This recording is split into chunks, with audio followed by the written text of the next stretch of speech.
Hello बच्चों, कैसे हो?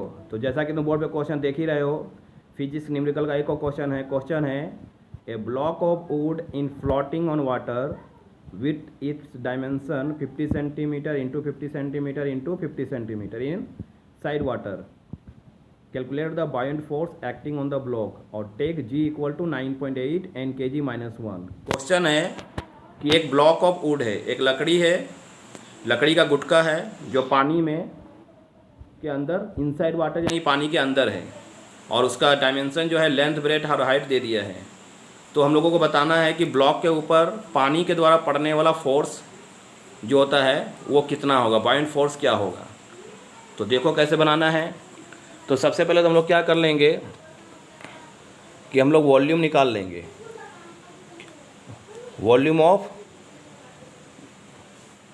वुड ब्लॉक निकाल देंगे, वॉल्यूम ऑफ ब्लॉक। तो इसके लिए फार्मूला क्या है, L into B into H.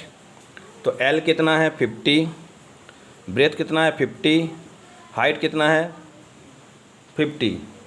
तो इसको अगर मल्टीप्लाई कर लेंगे तो ये इतना सेंटीमीटर क्यूब आ जाएगा। तो वॉल्यूम बड़ा ही आसानी से निकाल लिए हम लोग ब्लॉक का, L into B into H करने के बाद।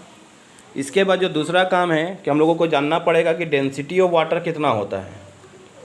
तो डेंसिटी ऑफ वाटर जो है वो तुम्हारा हो जाता है 1000 kg m-3, जिसको अगर हम पावर में लिखना चाहें तो कोई 10⁻³ kg m-3 भी लिखता है।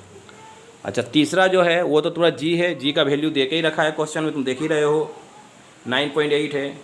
तो हम लोगों को अब यहाँ पर देखो क्या निकालना था, बायोंट फोर्स। तो बायोंट फोर्स अपथ्रस्ट को ही कहा जाता है।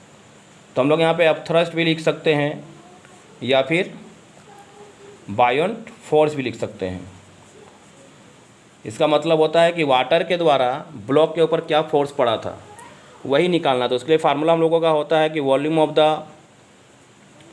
वॉल्यूम ऑफ सॉलिड जो भी होगा उसको लेना पड़ता है इनटू डेंसिटी ऑफ लिक्विड ले लेंगे, जो कि यहाँ पर वाटर लिक्विड है, और into acceleration due to gravity, जिसको कि जी बोला जाता है, हम जी लिख देते हैं यहाँ पर। एक्सेलरेशन ड्यू टू ग्रेविटी ही जी है। अब यहाँ पर अगर फार्मूला शॉर्ट में देखेंगे तो हो गया भी। डेंसिटी के लिए देखो छोटा टाइप का पी में लिखाता है, और जी के लिए जी। तो वॉल्यूम कितना है तुम्हारा, वॉल्यूम हम निकाले थे, देख सकते हो बोर्ड में, मैंने निकाला था 125,000। तो यहाँ पर वॉल्यूम की जगह हम लिख देंगे 125,000। डेंसिटी कितना था 10⁻³ इंटू जी कितना है, तो जी तुम्हारा है 9.8। अब चूँकि सेंटीमीटर क्यूब देखो यहाँ जो वॉल्यूम है वो तुम्हारा सेंटीमीटर क्यूब में है, तो हम लोग क्या करेंगे, उसको मीटर क्यूब में जो है चेंज कर देना है। तो मीटर क्यूब में चेंज करना है तो उसके लिए यहाँ पर कितना हो जाएगा अब। तो मीटर क्यूब में चेंज करने के लिए हम लोग क्या करेंगे, 12530 है, और सेंटीमीटर से मीटर में क्या होता है, बड़ा बना रहे, छोटा से जब हम बड़ा बनाते हैं तो हम लोगों को क्या करना पड़ता है, यहाँ पे 100 जो है तुमको 3 बार लिखना होगा।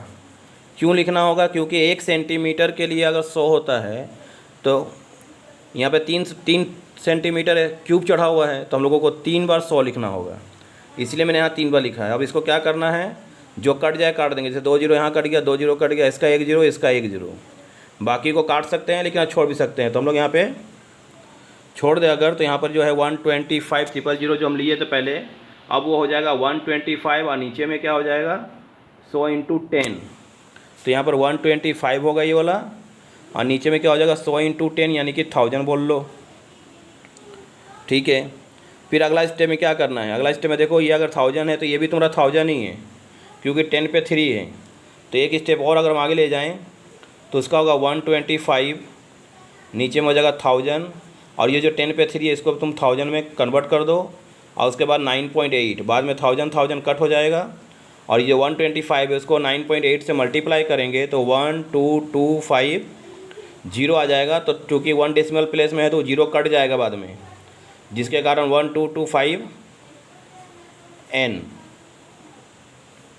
जो है तुम्हारा आंसर हो जाएगा। तो इस तरीके से जो है ये वाला न्यूमेरिकल हम बनाए हैं।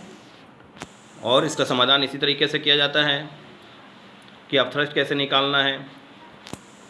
तो वीडियो कैसा लगा, अच्छा लगे तो इसका शेयर, सब्सक्राइब एंड कमेंट जरूर करना।